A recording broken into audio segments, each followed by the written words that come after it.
Good day and welcome to the Yatra First Quarter 2021 Earnings Conference Call. Today's conference is being recorded.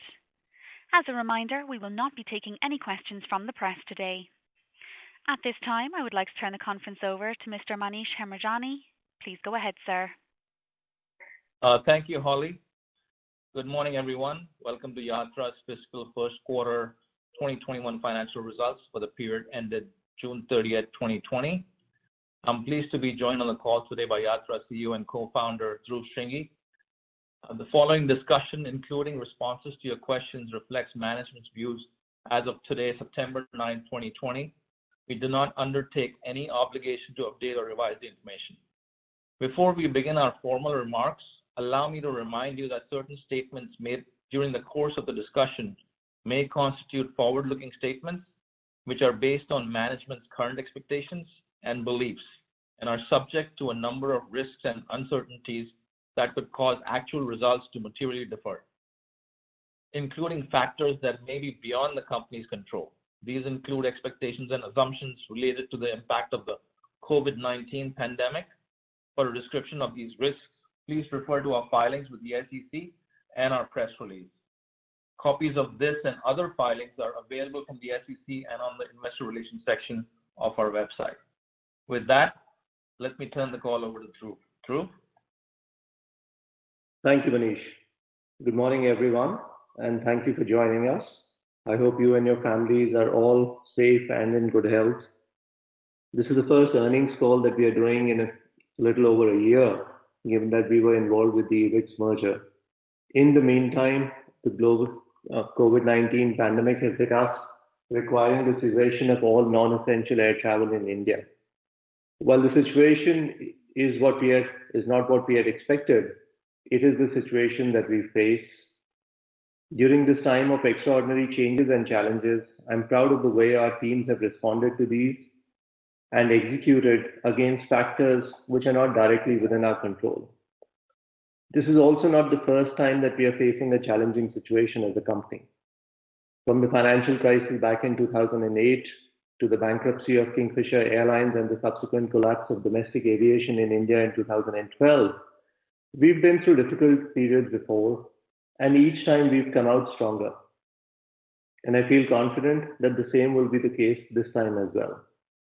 We are starting to see a gradual recovery in travel after the reopening of domestic aviation towards the end of May, post India's nationwide lockdown in the months of March, April, earlier this year.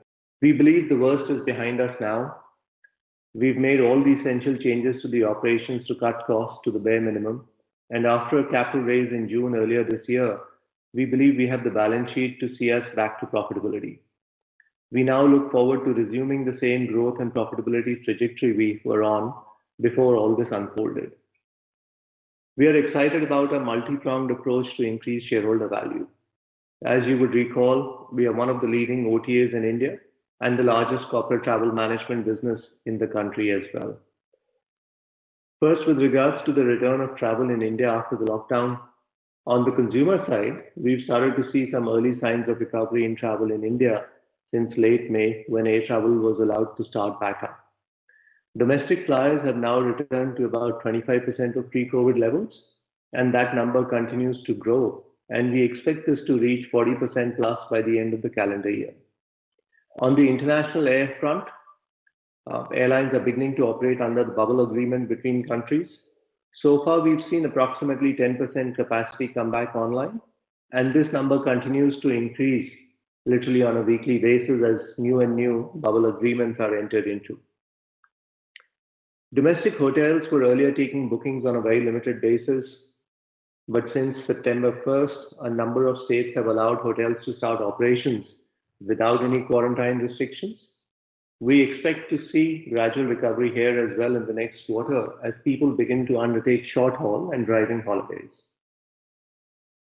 On the corporate travel front, we are the leading corporate travel service provider in India. Our easily scalable SaaS technology platform enables us to serve customers of any size and industry. Currently, the online penetration in the corporate travel market in India, we believe, is just about 10%. A large percent of the market almost 60%, is served by smaller offline players. As a result of the pandemic, we believe, and we're already beginning to actually see signs of this, that there will be an accelerated shift towards online players, especially as big contracts come up for renewal at the end of their life and go through a rebidding process. We remain confident in our platform's capabilities to serve any scale and type of customer. Our other strategic growth driver is the expansion of our corporate digital platform as we continue to add non-travel related digital offerings to this captive corporate customer base of ours. As the largest corporate travel service provider in the country, we have strong relationships with all of our corporate customers, which constitute very large and well-known enterprises in India.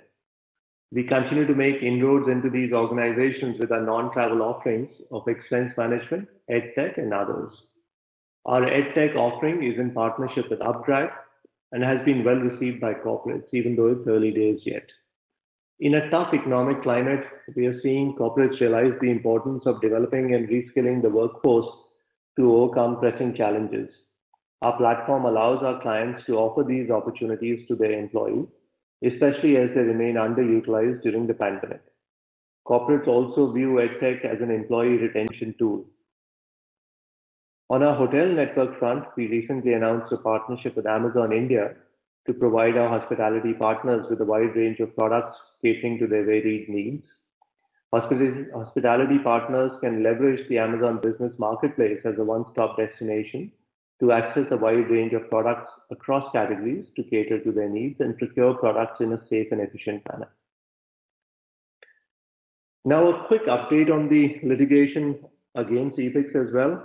So while I'm not at liberty to give any details of the litigation, I would just like to point out here that a large part of our legal cost for this litigation is linked to the outcome of the case.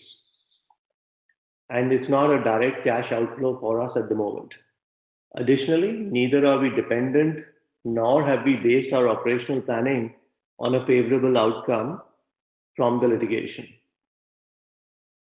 Coming to our fiscal first quarter results, this quarter reflected bulk of the impact of the nationwide COVID lockdown in India, as travel was largely shut in the months of April and May, and only gradually began to open up in June.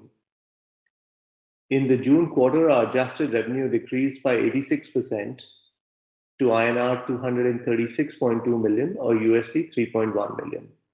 Our adjusted EBITDA loss increased to INR 309.4 million, which is approximately $4.1 million in the 3 month ended 30th June, from adjusted EBITDA loss of 205.8 million or about $2.7 million in the 3 months ended June last year. There was also an adverse impact of 168.4 million INR or USD 2.2 million on our operating performance in the current quarter due to legal and professional fees related to the merger transaction with Epix. Some of these are one-time in nature and will be non-recurring.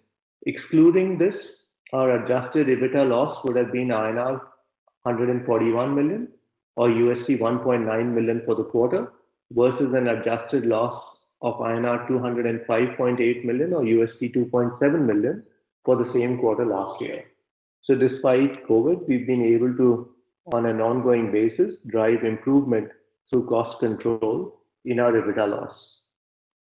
Talking a bit more on the cost side, during the quarter, we focused our efforts on restructuring our costs and significantly brought down our fixed cost run rate from approximately 2.7 million a month in the month of March 2020 to approximately 1.2 million a month for the month of May 2020 through a combination of company-wide salary cuts ranging from 25% to 75% and renegotiation of contracts with our various service providers.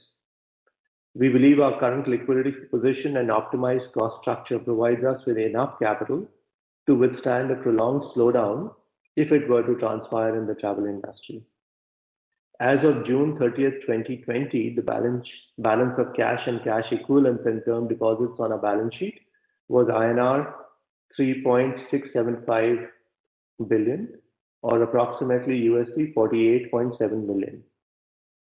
Since then, however, we have settled our ATB litigation and we had filed a 6K for the same. As part of that, a final payment was made for the earnout of the acquisition of approximately 11 million, and our current cash balances as of 31st of August 2020 is approximately $34 million. Given our reduced burn rate, we believe we have adequate liquidity on our balance sheet to return to profitability. With our optimized cost structure and newly launched higher margin initiatives, we believe we can now attain break-even at approximately 50% of our pre-COVID December 2019 quarter run rate of 22.2 million. We are excited about our partnership with Zaggle on the expense management front as well. We view expense management as an integral part of our digital offering as we continue to diversify beyond our core portfolio of travel to become an end-to-end business solution platform for our clients. Joining hands with Zaggle helps us drive efficiency for our clients by automating the expense management process. Our technology platforms complement each other, and we look forward to growing with Zaggle to drive lasting business impact for our clients. A third-party report by MRFR put the Indian expense management software market as the fastest growing market globally at USD 593.3 million by the end of 2025, growing at a CAGR of 14.1%.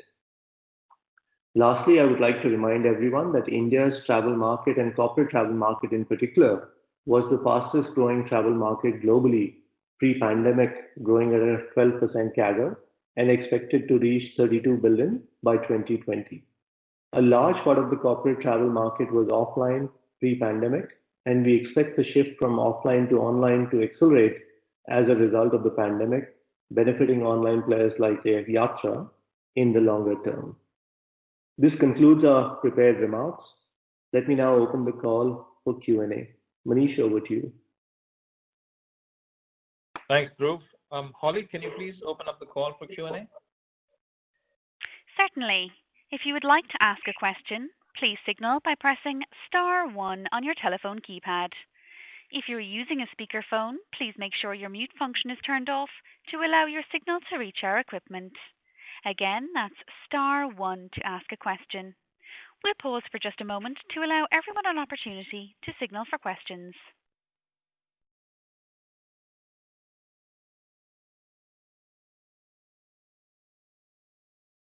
And again, just as a reminder, that is *1 on your telephone keypad if you wish to ask a question.